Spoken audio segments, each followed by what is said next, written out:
Deixa eu ver se tinha alguma coisa que era pra falar. Não posso esquecer da carta. Da carta? Então, É, principal da sobre carta. Ju. E eu quero fazer a pergunta pra Ju agora do que é Isso, a morte. já faz isso. Eu acho que uma coisa que eu queria trazer pra discutir é a questão, independente de religião de cada um, mas o quanto a gente está envolto, que cada uma contou nas suas histórias, que não tem de falar tudo, de experiências espirituais. Você que sonhou com o velório. Você que sonhou com a tua avó, não é? Tudo isso a gente Não, eu escrevi. Bem. É que eu sonho com boa faixa, welcome. Mas escrevi eu pensei em inglês. Tá bem-vindo. Eu já pensei. Mas eu ia falar welcome. Internacional, minha avó chegou lá e foi internacional. Ainda bem que a última vida dela foi em inglês. É que às vezes eu escrevo pra ser mais rápido, mas nesse caso não quero. Muito bem. Mas muda alguma coisa? Não, nesse caso a palavra é gigante, né? Muda alguma coisa? Por exemplo, quando eu vou escrever garota, aí eu põe boy, aí vai rápido. Cachorro, dog, entendeu? Que aí eu economizo. Agora, welcome for you. Ela é impaciente igual eu, assim. Vai Vai logo, faz um negócio. É verdade? Vamos lá. Então, começando outro vídeo em 3, 2, 1, o corte começa agora. Oi meninas, tudo bem? Olá. E aí pessoal? Hoje a gente vai falar um pouquinho da Ju, né? A Ju comenta um pouquinho a história dela. E eu queria começar, Ju, te perguntando como foi pra você, o que você achou de ter compartilhado com a gente, se você sentiu falta, lembrou de alguma coisinha, se quer compartilhar mais. Sim. Eu acho que foi assim, como você, eu acho que eu tava nervosa pra contar a minha história também, apesar de a gente sempre compartilhar com todo mundo. Eu quis me desconstruir, né, e mostrar daí coisas que são bem íntimas de como as coisas aconteceram. E aí sempre dá aquele friozinho na barriga, né? Será que isso vai realmente colaborar ou ajudar? Mas acho que em termos de como eu me senti, não foi nada diferente do esperado. Você emociona, você fica sensível, você relembra a história, mas é de uma forma diferente. Eu não acho que eu relembro a dor da dor em si, né? Eu tô sentindo a dor de novo. Não. Pra mim é de uma outra forma já hoje, assim, né? E a única coisa que eu fiquei pensando depois é que, enfim, eu falo muito, e quando foi chegando no final, acho que eu me curtei um pouco a questão da esclerose múltipla. Eu acho que tem alguns pontos só que eu queria falar com relação a isso do luto, que foi até do próprio processo. Eu comentei que eu tive uma alteração na vista e que eu tinha recentemente fechado um plano de saúde. E essa alteração na vista, num dia que a gente estava terminando um trabalho conjunto que nós fazemos lá de pesquisa, minha vista começou a embaçar e dar uns flashes, e aí eu fiquei com medo de ser retina, porque eu achando que era necessidade de óculos e esperava marcar e agendar no oftalmo.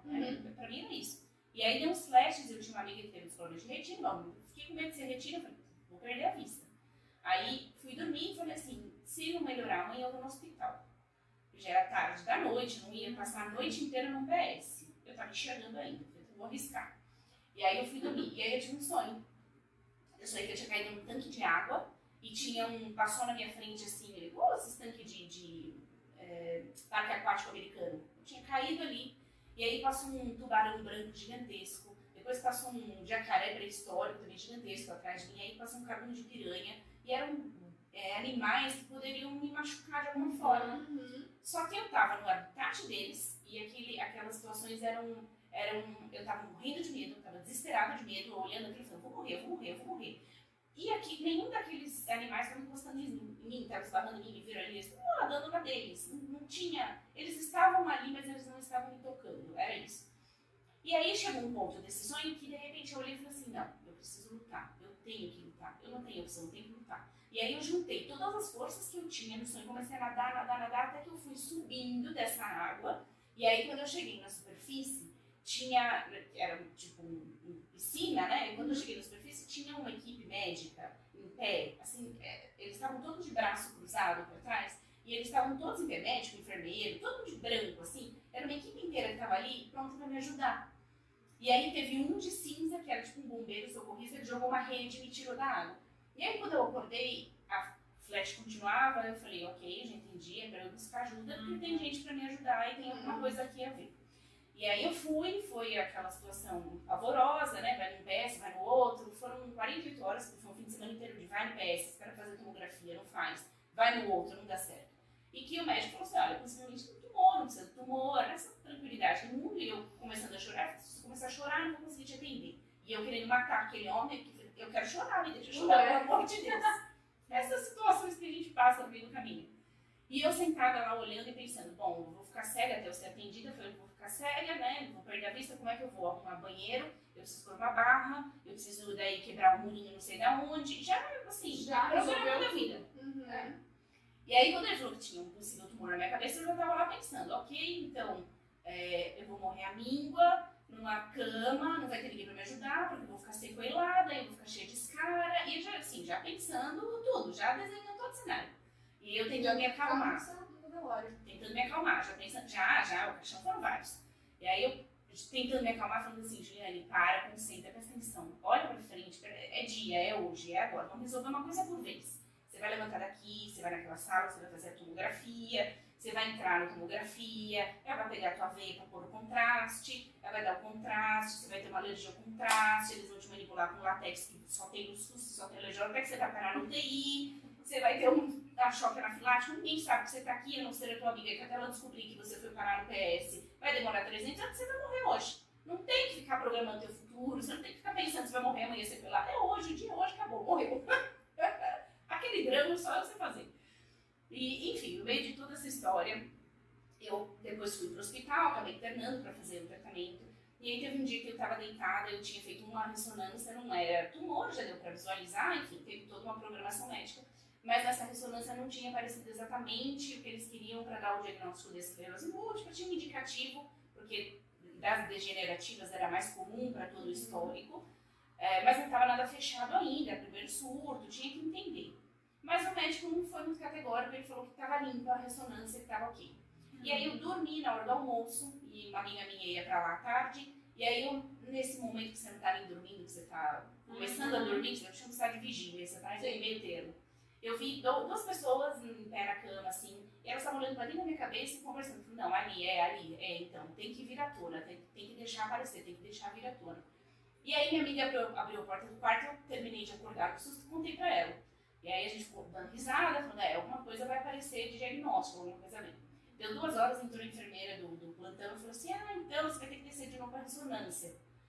Aí eu falei, mas por quê? A da cervical, quando eu fiz, eu tossi no finalzinho. E aí eu falei, meu Deus, deve ter manchado a imagem disso, né? Ela falou, não, porque às vezes a imagem não fica muito boa, o médico quer clarear alguma coisa. Aí eu olhei pra minha amiga e a gente começou a rir. Tipo, ok, eu vou descer porque alguma coisa vai aparecer. E aí quando eu desci, fui pensando que a da cervical não tinha aparecido. Eu falei pro técnico lá embaixo, é da cervical? Não, é do crânio mesmo. Que é pra gente poder ver. E aí quando ele fez, a gente fez a segunda, o médico continuou falando que estava liso, que estava tudo ok. Mas quando eu saí do hospital já tratada, melhorada, tinha que ver um diagnóstico, eu tinha que acompanhar com um outro médico. E aí quando eu fui com a neuro, ela pegou essa segunda ressonância e ela mostrou pra mim. É aqui, isso aqui é pontinho de sequela, isso. E aí o terceiro exame era o líquor, e o líquor foi feito por um outro médico que não tinha, né, nada. E ele falou, se a imagem for compatível, a quantidade que tem aqui, blá blá blá, é diagnóstico de esclerose múltipla. E aí aquele gente perguntou pra mim, você foi buscar uma segunda opinião? Eu falei, eu tive 3 opiniões. Então, assim, pra mim, é a vida dizendo assim, olha, é isso. Você quer enxergar, você quer negar. Você vai em frente, você vai entender esse luto, você vai entender esse processo, ou vai ficar negando. Porque tá configurado.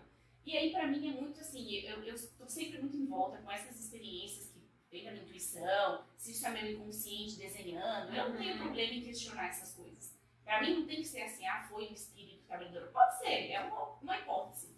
Mas eu não acho que isso me prende, é a essência da história. Então, a mensagem veio ali pra mim, olha, é isso, é mais um luto, você vai ter que viver, você tem que vivenciar. E todo mundo falava assim pra mim, Juliana, você tem que aprender a viver o dia de hoje.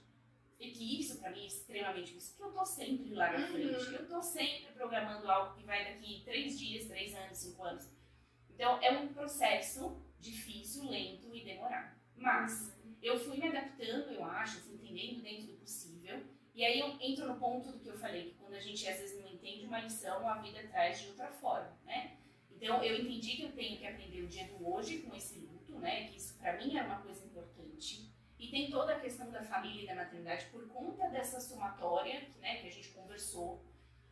Mas eu também fui entendendo que eu preciso entender como ter a rede de suporte, como ter ajuda, como não pensar que eu vou ter que fazer tudo sozinha. E entender esse jogo e essa relação de uma forma mais saudável, ressignificar isso. E ok, eu acho que tranquilo a gente passar por esse processo. Mas, por uma sobrevivência, você tem que trabalhar, você tem que fazer as coisas. Então, você vai resolvendo aos poucos e algumas coisas a gente acaba varrendo um pouco abaixo do tapete. Claro. Então, depois de 1 ano do ano e 2, 3 meses, eu ganhei uma hérnia lombar maravilhosa. E essa hérnia me trouxe todos os medos que eu tive de ter na esclerose múltipla, que são os medos das sequelas. Né? De parar numa cadeira de roda, de parar numa cama, de perder consciência, nível de memória, tudo. E a hérnia me trouxe 3 semanas na cama, travada, e que eu continuei fazendo minhas coisas, mas assim, aquele sofrimento do eu vou precisar de ajuda. E aí foi o momento onde eu efetivamente entendi e comecei a ressignificar o que é precisar de ajuda, como é buscar ajuda, como é aceitar ajuda e não querer fazer tudo sozinho. Então, eu acho que o ponto do que eu queria fechar é, às vezes a gente tem que aprender uma lição com alguma coisa do luto, e se não vem de um jeito, vem do outro. Talvez tenha sido algo que pode ser que eu nem tenha sequela com a esclerose múltipla, que eu tenho que conviver e que isso nem vai me trazer algo, mas a lição, assim, bateu mais cedo e falou, é isso. Se acontecer, você vai entender igual foi aqui pra você. Então, eu acho que a gente também sabendo ler os recados da vida, a gente minimiza muito do luto. E aí cada um vai saber o que é o tendão de Aquiles. E aonde bate para cada um, onde pesa para cada um. Né? Eu acho que isso cada um tem que entender por conta própria. A gente pode dar dicas de como talvez elaborar o processo. Mas como buscar isso, eu acho que cada um tem que ir atrás, né? Então, é mais um ciclo que eu acho que se encerra e que vai estar me fazendo entender talvez coisas de lutos pregressos que eu não passei. Não sei se isso é patológico, mas talvez em outros momentos, né? De você entender o luto de uma outra forma, de você ressignificar de outro jeito. Então, eu acho que era isso que faltou eu colocar, assim, importante dessa história. É muito importante. E o quanto a gente vai, então, você falou, né, de não negar, de não brigar com aquilo, encarar. Encarar que existe um negócio, e aí isso me faz sofrer, claro, isso é uma outra parte, mas aí eu poder ir logo para essa etapa em que eu vou aprender a lidar, mesmo que isso seja duradouro, longo, demorado, mas eu já estou entrando nessa etapa em vez de ficar brigando contra, não é possível, não pode ser comigo, não, né? Deve ter um momento disso, sim, claro, sim. Porque ninguém quer. É claro, mas muitas vezes quando a gente fala de luto, eu tava reparando isso nas nossas discussões agora, hoje. A gente tá falando sempre como a gente lidou.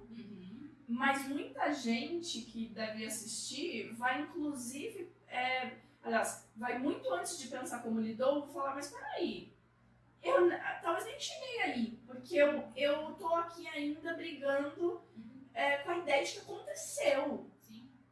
Tá, tudo bem, uma parte do enfrentamento, mas como até no filme A Cabana, né, que depois outra hora a gente comenta, então ele tá mais indignado porque não deveria ter acontecido comigo, eu não quero saber o que eu vou fazer daqui pra frente, eu não quero saber como eu vou lidar com isso, como essa emoção em mim, ou se eu vou pedir ajuda, buscar apoio. Eu não aceito essa novidade na minha vida. Você, Gil, parece que você, claro, passa por um processo de... A gente tem um pouco de negação, um pouco de raiva até, de sentir aquilo, de pensar aquilo, de ter aquilo, como é que isso aconteceu comigo. Mas eu acho que você aceitou tão rápido que você já se sentenciou. Né? Então foi, tá bom, é isso que eu tenho, acabou a minha vida. Né? Antes até de fechar um diagnóstico, quando você ainda tinha... Sim. Então, o que foi isso? Um luto antecipatório de uma possibilidade, né? Muito rápido. E agora um luto muito diferente do que a gente está conversando até agora, que é o luto de si própria. Ou das perdas, né? Inicialmente você achou que ia morrer ali. Então, você tem que lidar com a sua própria morte, com o seu próprio fim. O que eu deixei para trás, o que eu nunca fiz, onde eu fui interrompida. Ou atravessada pela vida, ou pela morte, ou pela doença. Mas depois que você, claro, saiu bem daquele episódio, você tem que se deparar, então aí sim entra um luto antecipatório, lembrando que luto é perda, né? Sim. Então, das possíveis perdas, eu posso perder alguma habilidade, eu posso perder algumas oportunidades na vida, então pode ter coisas que me acometem no corpo, podem ser que me acometam na vida social. Isso. E como que é isso para você, essa interrupção dessas ideias? Claro, lembrando também que pode nunca acontecer nada disso e que você poderia ter uma vida realizada nesse sentido. E tem coisas que talvez tem que adaptar mesmo, como a gente estava falando, de não ter essa rigidez, de imaginar tudo, né, que a gente tá falando. Como aceitar ajuda. Sim, também. Uma coisa que você aprendeu agora. Uma certa mudança de não aprendi ainda, claro. A gente viu hoje que... a gente passou por esse momento hoje aqui.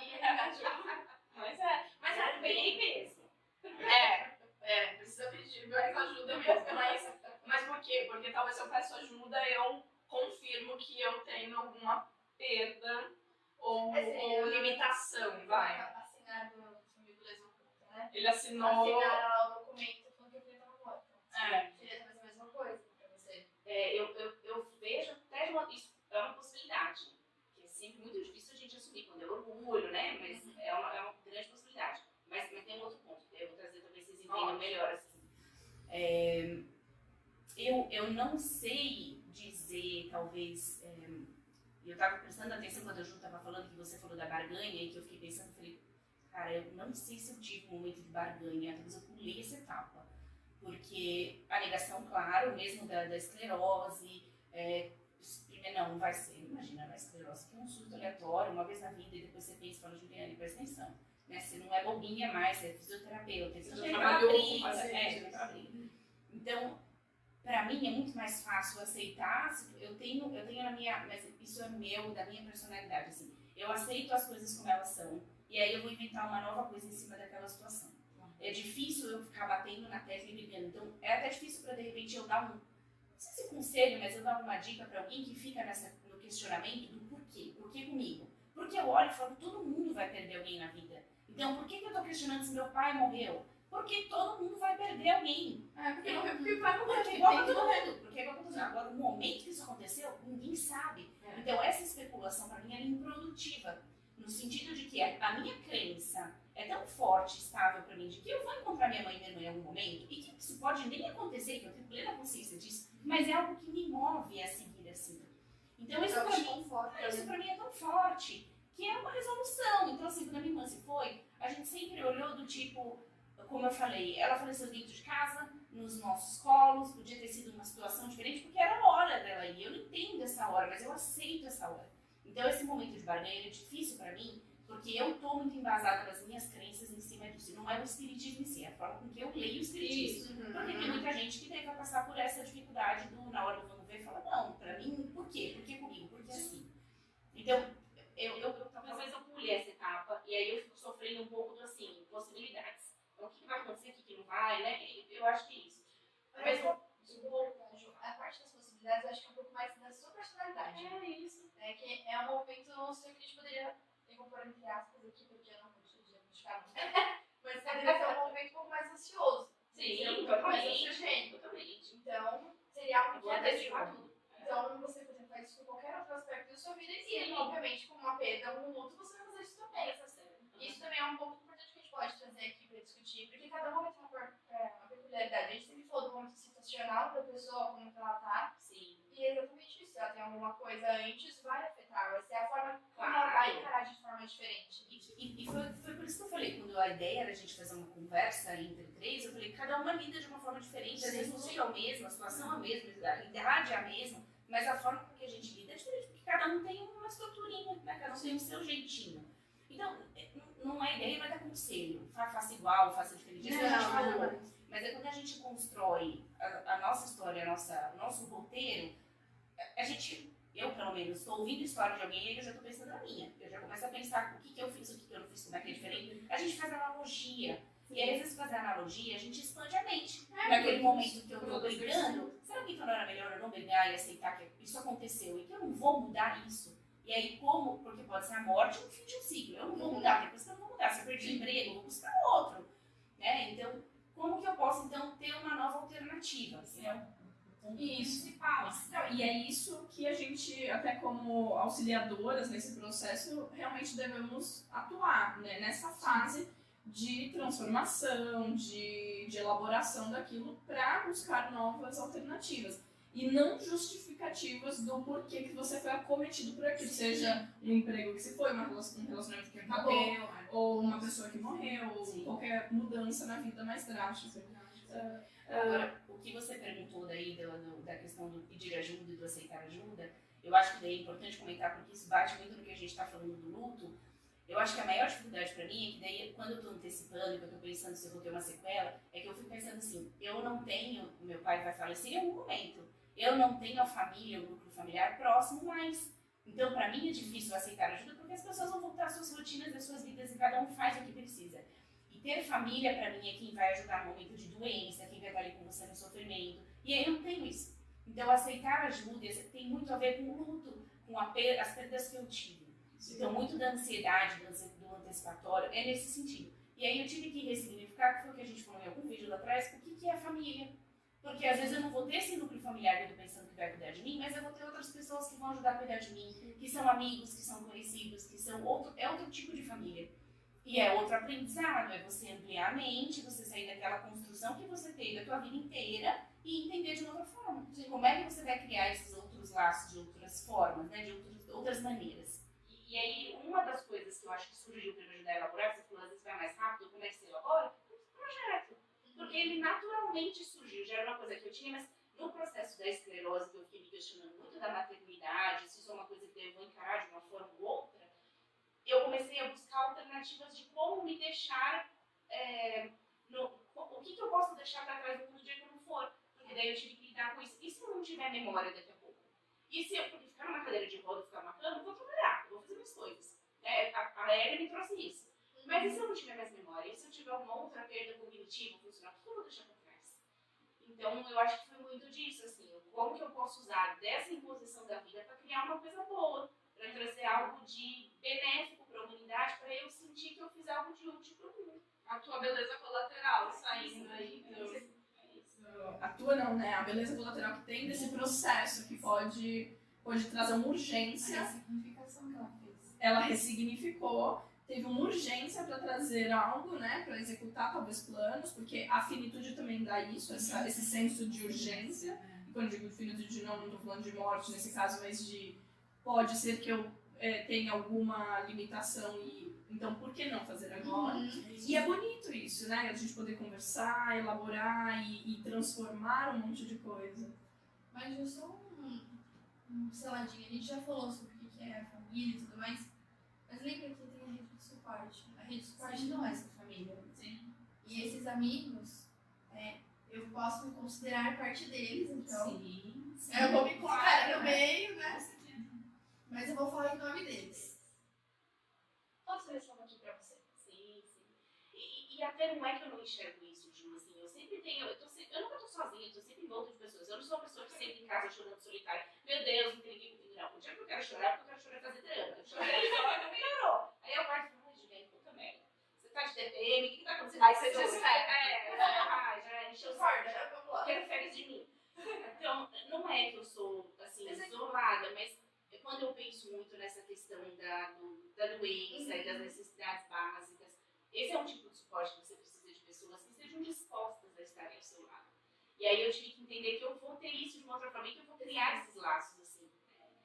Eu não posso dizer que eu resolvi isso por completo, mas eu criei consciência. É um processo, exatamente. Vocês que eu quis falar isso, mas só te lembrar um pouquinho mais, por exemplo, a gente tá aqui nesse momento falando disso, então, ó, só mais um lembrete pra você, pra dar uma continuidade desse processo, né, digamos assim. Tanto que você topou participar do projeto, então você me ajuda com isso. A gente poder elaborar, a gente poder discutir, faz parte, não é só ajuda quando eu tiver, talvez, uma necessidade básica, mas é esse tipo de ajuda. A gente tem os amigos do trabalho, a gente tem os amigos que são mais família, isso pra mim é ok, assim, né? A gente tem pessoas que a gente compartilha uma coisa, pessoas que compartilham outra, Sim. mas é um processo, tem coisas que a gente tem que desconstruir da forma como a gente foi criado, da forma como a gente entendeu o mundo, e aí a vida às vezes direciona para outras coisas. A gente pode ficar no sofrimento, barganhando, chorando, lamentando. E eu posso olhar e falar assim, olha, eu vou fazer uma coisa bonita do que a vida me trouxe. Bonita assim, que eu acho que transformou, mas que me melhorou. Né? E aí eu acho que é isso, quando a gente se dispõe a ouvir a história do outro, estar próximo de outro, a gente baixa um pouquinho o ego e o orgulho, a gente vê tanta história que às vezes você fala, meu sofrimento pode ser pequeno, meu sofrimento, às vezes outra pessoa de repente quebrou uma unha, mas ela está sofrendo tanto por aquilo, que você pode trazer um acalento, que de repente você olha e fala, tá bom, ok, meu sofrimento dói, mas outra pessoa também está passando por dor. Tá igual, todo mundo está no mesmo barco. Então, como que eu posso fazer isso amenizar? E é isso, a gente vai ter momentos que dói, momentos que sofrem, vai ter outros ciclos, vão ter outras perdas na vida. Mas aí, talvez se a gente aprende a como elaborar isso, a gente aceita as mudanças de uma forma melhor. Foi como a Má falou, às vezes vem uma mudança, eu fico depois super ansiosa de como então reorganizar essa mudança, de como ser feliz nesse novo contexto. Porque é isso, você se deixa pra trás e fala, olha que legal, que coisa nova boa, né?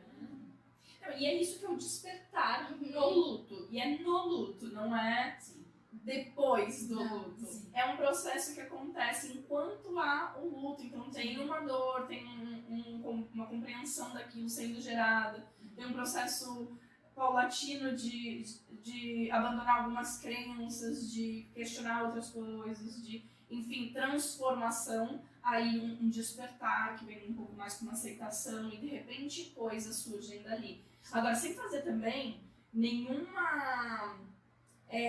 não quero romantizar esse processo, como se olha, sempre quando a gente está num processo de luta, a gente vai fazer uma coisa muito linda disso e tem que dar algo pro mundo muito incrível. Isso é cuidado, né? Não vamos. Não vamos Essa foi a forma sempre. que, por exemplo, a Ju criou o projeto. Então foi uma forma que ela conseguiu de transformar isso. Mas não é a forma dela, especificamente. Isso, e que vai contribuir com o mundo, mas Sim. que contribui também com ela Exatamente. neste processo, Sim. no luto que ela vive hoje, de coisas que ainda nem aconteceram. Eu sou idealista por natureza. Então, eu me sentir bem, eu estar mais saudável no luto, é eu saber que eu estou fazendo uma coisa que pode, de alguma forma, ajudar outra pessoa. Não necessariamente todo mundo vai ter que fazer isso. Não. Às vezes a pessoa só precisa se sentir bem e tocar a vida, porque às vezes a missão dela é com a família, com que ela tá ali. E não estou falando que eu vou fazer uma coisa com a humanidade, mas saber que eu colaborei com alguém. Claro. Isso pra mim é importante. Então, isso me deixa mais saudável no meu processo do luto. Mas cada um vai saber, como a gente falou, cada um conhece si mesmo. No seu processo isso faz sentido. Você pratica um pouco da maternidade ali, Sim. você gera um novo bebê, você Sim. vê um projeto crescer. E isso preenche outras coisas. Vai ficar pra posterioridade. Claro. Agora, para algumas pessoas, isso pode ser, puxa, algo me aconteceu, ainda me referindo a algo que poderia acontecer com a própria pessoa. Algo me aconteceu e isso me fez perceber que talvez eu precisasse descansar mais, me esforçar menos.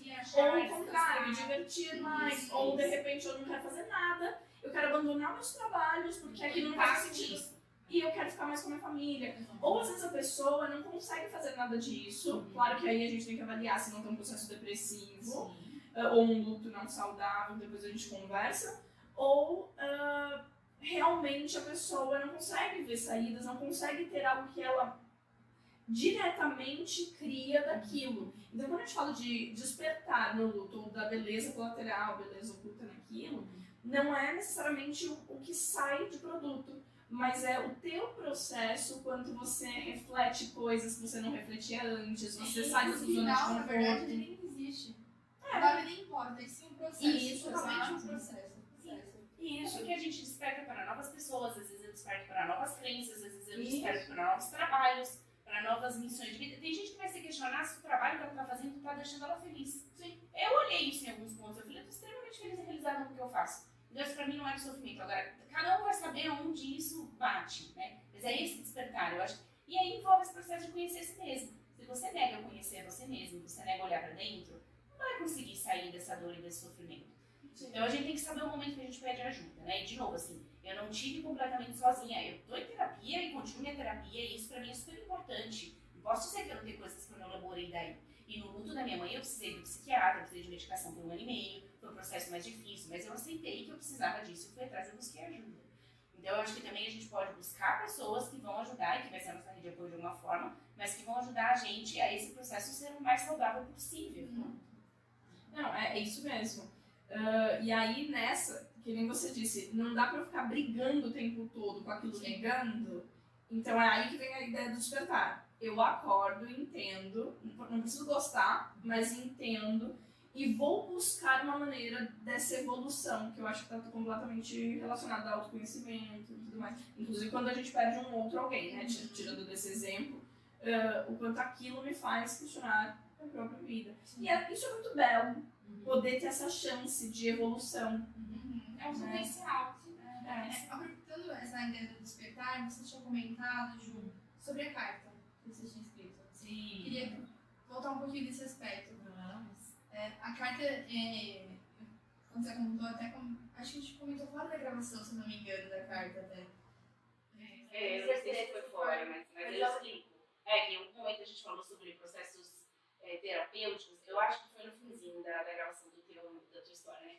Mas falando sobre processos terapêuticos, uma coisa que eu falei que me ajuda e que é isso, né? Assim, para eu organizar com minha mente ansiosa, eu com muita coisa ao mesmo tempo, para eu poder organizar melhor o pensamento, escrever ou falar, concretiza um pouco mais da forma, então isso clareia para mim as coisas que estão aí. Elabora. Isso, elabora. organizo melhor aquele pensamento, que às vezes é muito solto. Pra mim isso é terapêutico. E aí teve momentos em que, depois que eu já estava mais elaborada, que já não estava tão sensível, que eu queria de alguma forma me aproximar, tanto da minha irmã quanto da minha mãe, que eu tive momentos em que eu fiz isso. E que eu peguei um papel, um computador, na verdade. Você tem um computador que daí às vezes eu releio isso, assim. E eu escrevi, em alguns momentos eu escrevi cartas para minha irmã, para minha mãe. E eu escrevi cartas para minha irmã, me lembro de eu ter escrito uma que eu contei para ela como foram as coisas quando a mamãe faleceu. E aí, imaginando que ela estaria com minha mãe, falando, não sei como é que vocês estão, mas vou atualizar você das coisas aqui. E aí, fui contando o que eu fui descobrindo, que talvez ela tivesse orgulho de mim, o que foi dolorido para mim, o que foi difícil. E aí, foi uma forma de eu enxergar o processo que eu fiz e que eu mesma não tinha noção na linha do tempo, assim, eu esqueço isso por completo. Então, às vezes, quando eu pego alguma coisa, eu olhei e falei assim, nossa, é verdade, eu passei por isso, eu não lembrava disso, eu fiz assim. Isso para mim é importante, porque isso concretiza algumas coisas que eu tô sempre pensando lá na frente, às vezes eu não olho essas coisas lá de trás. E foi uma forma de eu me sentir mais próxima dela e da minha mãe, de formas, para mim, leves, assim, né? Da minha mãe também, quando ela se foi, eu contei tudo que eu aprendi quando ela não estava aqui. E quando eu comecei a terapia, quando ela se foi, a psicóloga que me atendeu, no primeiro dia da primeira sessão, eu tava um bagaço, eu tava cacos. No primeiro dia que eu contei o que tinha acontecido, né, e os principais problemas que eu tava vivenciando por aquele luto, no final da sessão ela falou pra mim uma coisa que eu nunca esqueci. Foi uma frase, ela falou assim, sua mãe se retirou da sua vida na hora que você precisava. E foi exatamente isso. Porque o quanto eu cresci, eu aprendi a ser a Juliana que talvez ela queria que eu fosse, só se deu porque ela não estava mais próxima. Porque daí eu tive que me jogar na vida e aprender e entender como as coisas foram. Então eu não fico questionando por quê. Porque eu entendo que a vida tem uma inteligência, que a vida sabe mais do que a gente. Por que essa doença, por que eu como físio, se eu vou ter sequela ou não, eu não sei. Se acontecer, é porque tinha que acontecer. É porque eu tinha que passar por isso. Porque eu sempre penso que por mais lição que a gente tenha kármica, no sentido de assim, olha, eu fiz, eu vou pagar, a espiritualidade, os mentores, os amigos espirituais, para mim, eles sempre ajudam a minimizar o máximo que a gente pode ser minimizado. Então, a hérnia eu leio como uma possibilidade de, se está fazendo entender a lição, pode ser que eu nem venha ter uma sequela na frente, porque a doença fica controlada, mas eu entendi o que eu tinha que entender. Então, é a minha forma de ler. E aí as cartas vieram por conta desse processo, porque eram momentos em que eu queria me aproximar delas e contar um pouco de como estava sendo a Juliana aqui. Então isso foi muito mais terapêutico para mim, para depois eu me olhar e entender como foi, do que necessariamente para dizer assim, ó, eu não tenho mais saudade delas por conta disso, porque tenho. Mas ali também não era essa dor, era um momento leve de contar como as coisas estavam. Esse foi o meu movimento nas cartas.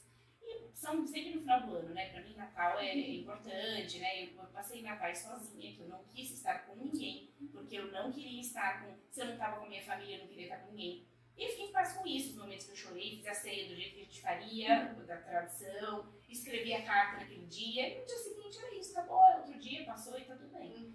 Então, esses momentos de escrever, para mim, fazem bem por isso. E mesmo o processo da esclerose, que eu não escrevi cartas para ela, eu fiz um diário, um momento de como eu estava me sentindo, de processos de como aquilo estava sendo para mim. Né? A dor, a tristeza, eu não dei mas no final de todo esse processo foi dolorido, foi engraçado em alguns momentos.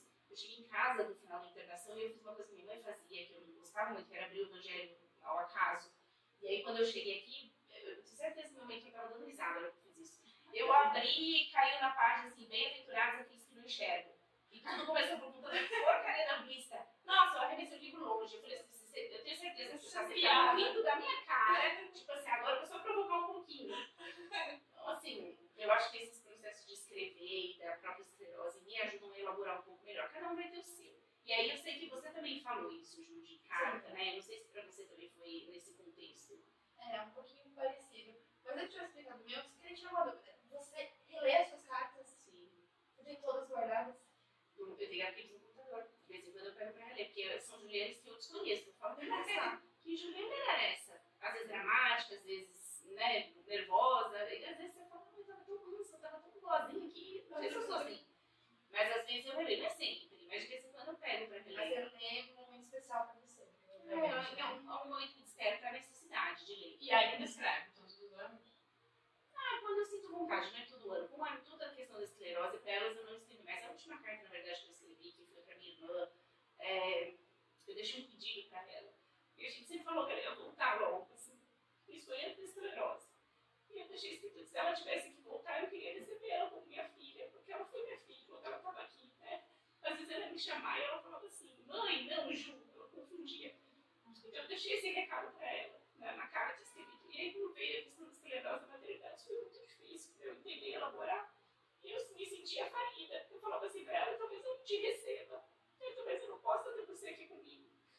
E aí eu sei que teve um dia que eu estava chorando, assim, muito triste com isso.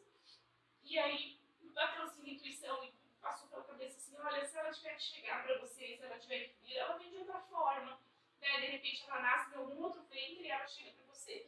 E isso foi uma das coisas que mais me consolou, assim, aí dali pra frente eu entrei em paz com isso. Então, eu não sei se foi a minha intuição, se foi eu mesma que me acalmei, se foi um mentor que, como eu acredito, né, que trouxe uma mensagem pra mim.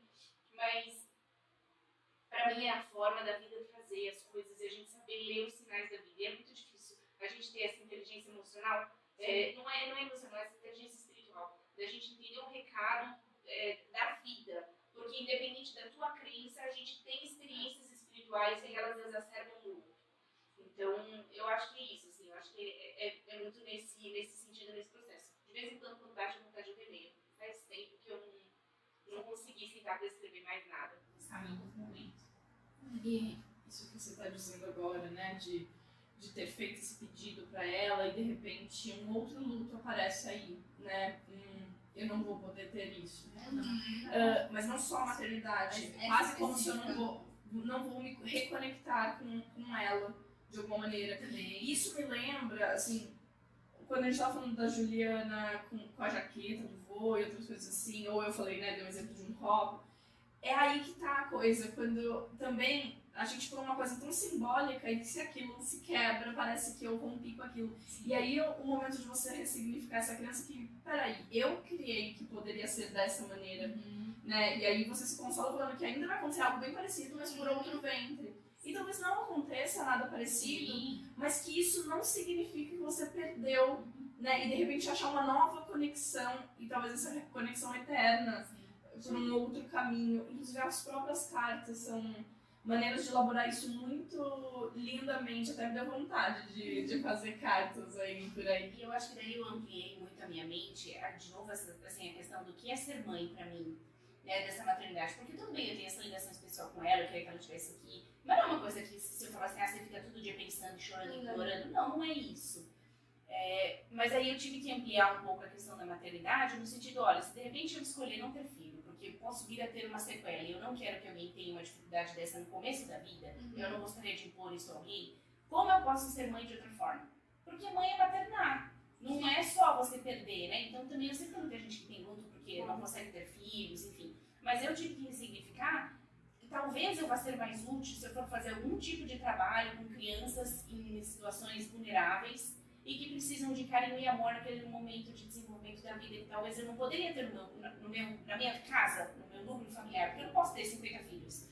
E de repente pode ser que eu vá ser mais útil de doar o meu coração, de ajudar outras pessoas de outra forma. Então talvez a vida esteja direcionando assim, olha, a gente vai usar você para outra coisa. Isso me dá paz, porque de novo, eu sou idealista, então para mim entender como eu estou bem, é isso. Mas aí é a minha forma de entender o que o luto pode trazer para mim, como é que o luto está me direcionando para eu navegar na corrente, entendeu? Conhecer o meu caminho. E a maternidade não necessariamente com uma criança também. Sim, porque uma frase que eu ouvi, faz um tempinho, sobre você, aliás, que eu estava conversando, não sei, depois eu explico em off, porque eu sei nada, acho que não cabe aqui, mas a frase que eu ouvi foi, como a Ju é maternal. É sim, já é do meu jeitinho. Já é, né? Já é mãe de muitas coisas, projetos de pessoas de outras comunidades. E aí entender isso, faz parte do processo, entender isso. Né? Cada um vai ter o seu, mas entender isso são partes do processo. Quando eu escrevo a carta, quando eu faço alguma coisa terapêutica, assim, né, pra mim terapêutico, eu acho que é muito isso, do conhecer a si mesmo e entender como se posicionar na vida diante do luto. Que todo mundo vai ter lutos e perdas, né? Mas cada um vai entender como o seu processo vai ser bom pra si mesmo. Mas só para responder sobre as cartas, eu não lembro exatamente como eu comecei elas, mas eu comecei quando era criança a escrever. E também tem as minhas. Só que diferente de você, Ju, principalmente se você reler como que é isso pra você. Porque eu releio elas quando eu vou escrever uma nova. Como se fosse, deixa eu ver aqui, é onde eu parei pra poder E essa mesma ideia de atualização. Mas eu só fiz isso com a minha tia, né? Eu só escrevi cartas pra ela. Eu acho que, se eu não me engano, eu escrevi uma carta específica. Eu comecei, na verdade, a escrever uma pro meu avô, mas eu parei. E pra minha tia eu não lembro agora, se você perguntar pra mim quando foi a última vez que eu escrevi pra ela, eu não lembro. Mas faz muito tempo que eu parei de escrever. Não sei que momento foi que deu um estalo, mas eu parei. Simplesmente foi. Mas as cartas estão todas guardadas. Na minha casa a gente tem um armário de escritório que era dela, onde fica os livros dela, onde fica agora os meus livros. E ela tinha coisas coladas dentro do armário. E a gente manteve esse hábito de colar coisas dentro da parede do armário dentro. E eu colei entre um envelope de carta mesmo, só que eu, já diferente de você, gosto de escrever à mão muito. Pra mim o papel é muito importante. Então, desde criança, todas as cartas eu escrevia à mão com papel de carta, inclusive. Então, todas estão dentro desse envelope. Eu olhei esse envelope e falei, nossa, ele tá gordinho. Eu falei assim, acho que eu tenho que ler isso aqui. Faz um tempo que eu não passei tanto pra escrito aqui. E tá lá coladinho, e tá lá, né, de Juliana pra Daisy, na carta. É realmente como se fosse uma carta que fosse ser entregue em algum momento. E foi a forma que eu usei. E parando pra pensar, depois, quando eu fui pensar nas coisas que a gente discute hoje, eu vi esse bloco que eu falei, eu quero falar da carta que eu gosto da Ju. E eu me toquei que eu escrevi outras cartas em outros momentos da minha vida para outras pessoas também. A gente falou de encerramento de ciclos, de relacionamentos, e eu reparei que quando tinha um término de um relacionamento amoroso, em um certo momento, quando eu estava me sentindo já bem preparada, então eu pegava alguns objetos, aí eu fiz os objetos, né? Eu sempre com objetos. Peguei alguns objetos que eram muito marcantes referente àquela relação, guardava e escrevia uma carta de despedida. Uma carta como se fosse realmente finalizando, como se aquela pessoa realmente tivesse, entre aspas, morrido pra mim. Né? Então, tinha uma carta de despedida ali, só que essas cartas, por exemplo, eu nunca reli. Eu posso nem ter essas cartas e tudo mais. Mas, então, tanto que elas devem estar perdidas em algum canto da minha casa. Mas a da minha tia, toda vez que eu ia acrescentar uma nova folha, eu lia tudo. Como você falou, né? É um momento de sessão chororô que a gente faz. Sim. Que é como se realmente a gente estivesse sentando com aquela pessoa e conversando. E nas minhas crenças pessoais, a carta no envelope ou no computador, pra mim é entregue. E o pensamento é entregue. O pensamento, a forma, por isso que era o meu jeitinho de atualizar. Assim, eu tive inúmeros sonhos com a minha mãe, depois que ela faleceu, no primeiro foi bem, mas depois que ela faleceu, eu tinha sonhos que eu falava assim, eu encontrava minha mãe e falava assim, ai que bom, você não morreu, você tá aqui, né? Ah, então se você não morreu, tá bom, fica aqui. Então eu vou buscar minha mãe, sai daqui, fica aqui, eu já volto, vou buscar um negócio. Eu acordava e falava, Juliana, você deve estar dando trabalho quando você tá lá no mundo astral do sonho. Porque você não tá aceitando o negócio, é possível que você não tá entendendo isso. E eu tinha plena consciência aqui, mas acho que a hora que eu via minha mãe, eu falava assim, você não morreu? Eu não sei se eu tinha... mas é uma forma de você entender que talvez é isso. Tem momentos em que não é que você nega, não sei se você tava negando, mas assim, eu tenho que aceitar, eu tenho que concretizar isso. Não, você não morreu, então você não tá aqui. Você independente de pensar que era algo religioso, se era só da sua mente, mas era uma coisa que você tava com saudade. E é gostoso, né, a gente ter essas conexões via sonhos, via objetos, Que impacta via cartas. É o elo.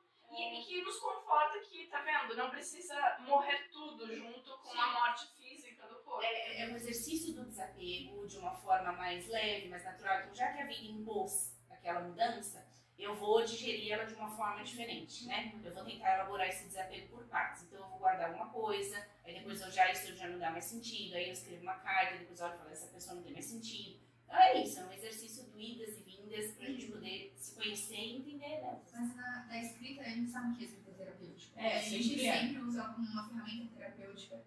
Tanto que eu falo assim, não, onde veio isso, não sei se minha psicóloga quando era criança me sugeriu e isso ficou lá gravado no meu inconsciente, em algum momento despertou a vontade e eu fiz. Mas a escrita a gente já sabe disso. Pra mim, eu falo que é do papel, porque eu sou uma pessoa que gosta de escrever no papel. Os computadores não tanto. Então, quando eu comecei a escrever, eu era criança, né? Não tinha. Eu não tinha um computador que era pra digitar aqui, né? Papel de carta. Tinha que ser papel de carta. tinha que ser papel de carta, né, pra mim. Naquele momento. Mas a escrita terapêutica funciona muito, a gente sabe disso. Tanto que externalizar. Vou te recomendar se você sentir vontade. Eu já fiz muito esse exercício de carta. Exercício de escrita de carta eu faço sempre, mas eu nunca fiz para algum ente meu que já tenha falecido. Mas eu já fiz para resolver outras questões, já fiz psicologicamente, eu uso esse recurso e indico, inclusive, para os pacientes. Mas curiosamente eu nunca enfrentei isso de escrever. Por exemplo, eu escreveria para o meu avô uma carta. Isso seria muito legal.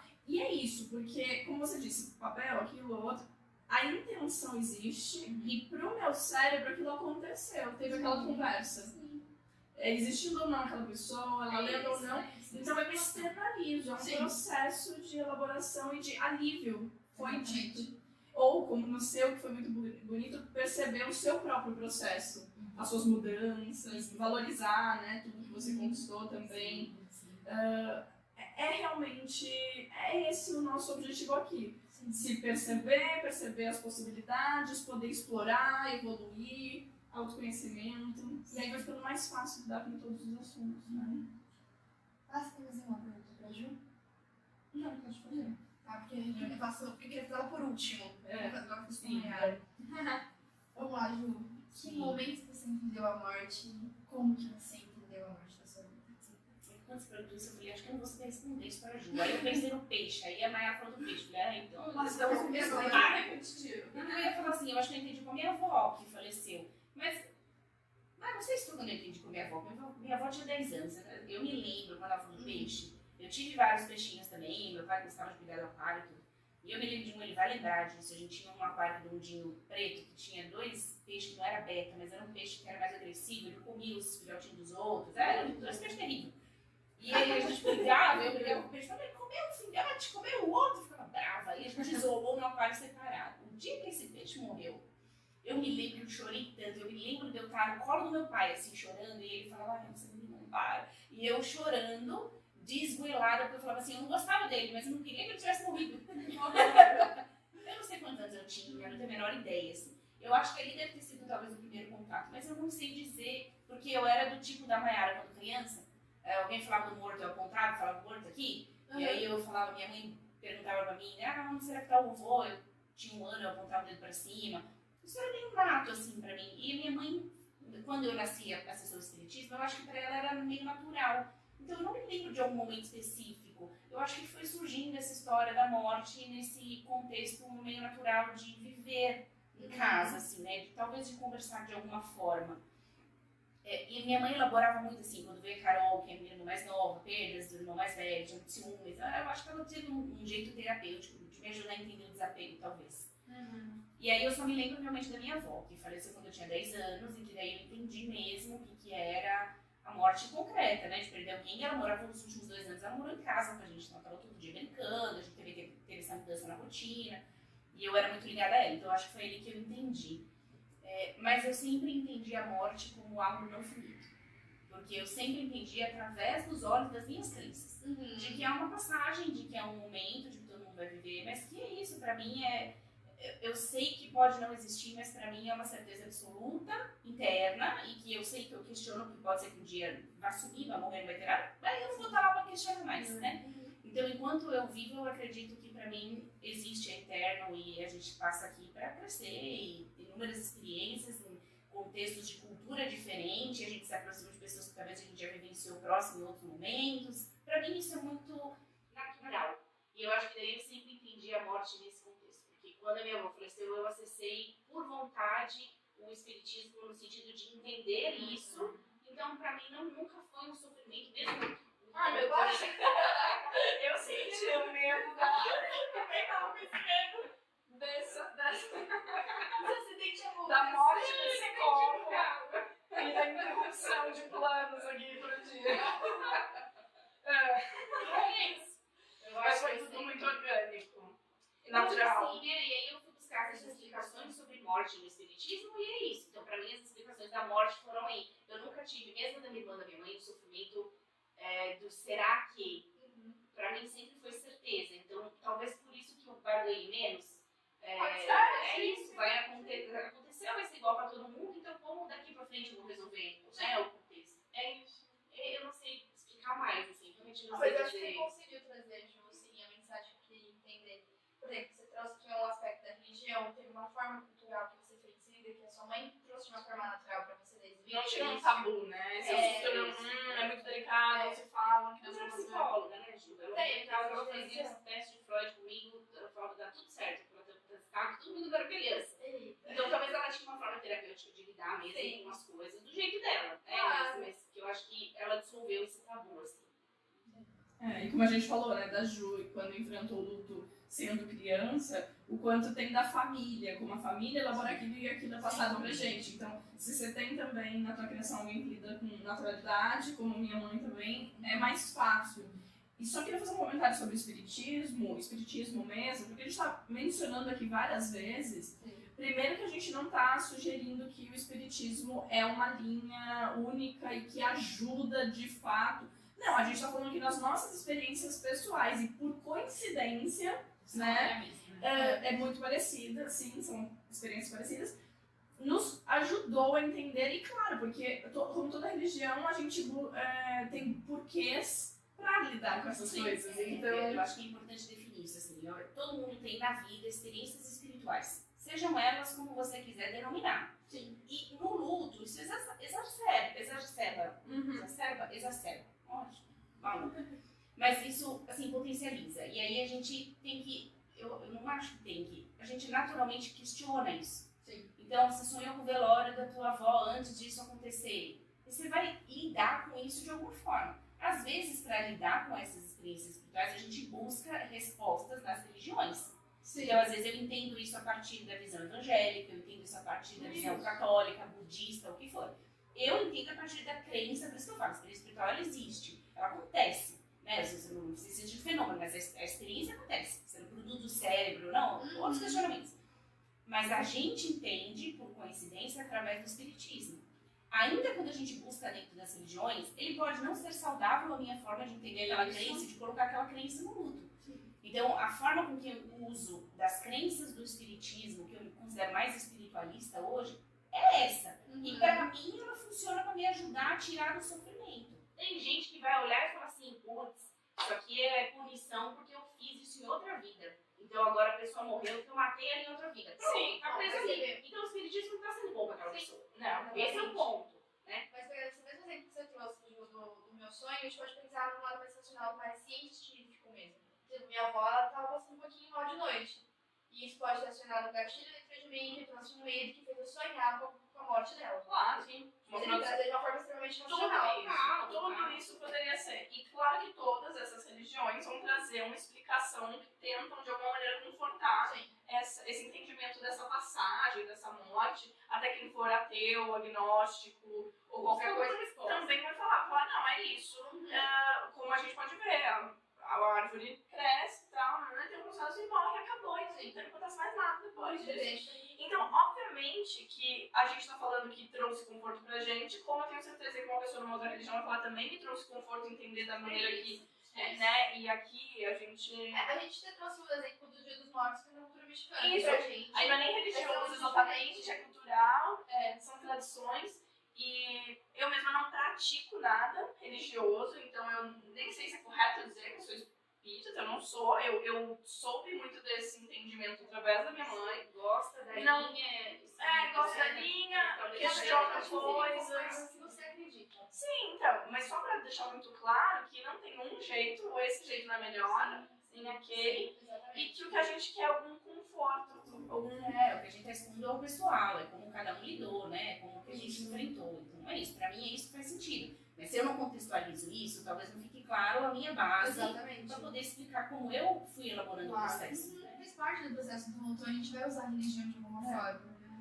Ou a religião, ou a não religião, né, de certa forma, ela vai estar presente e faz parte.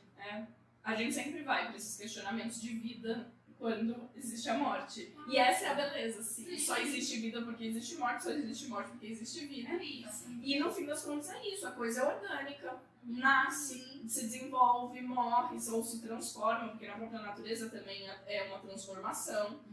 E esse processo, se eu aceito com um pouco mais de facilidade, eu consigo ir para a próxima etapa do que fazer com aquilo e me desenvolver também. E não precisa ser para outra pessoa aceito, assim, o meu vai ser mais rápido. Não importa, todo mundo vai aceitar. Mas aí o que você faz depois disso, né?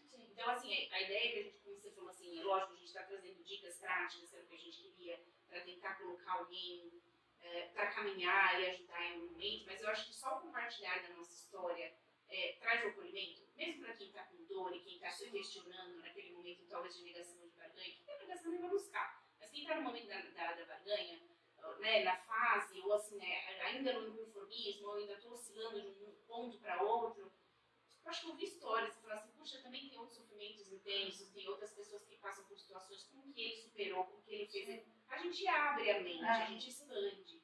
Então, acho que a intenção ainda era essa, a gente tentar fazer esse acolhimento, e aí a gente, através das nossas, né, dificuldades e enfrentamentos, deixar um exemplo, né, de como a gente pode saber a hora de buscar uma ajuda, de criar uma rede de suporte, se isso for significativo, de repente reformular tradições. Acho que é um resumo de tudo que a gente falou, né? E que a gente pode trazer novas ideias para a gente entender esse processo de cada uma cultura.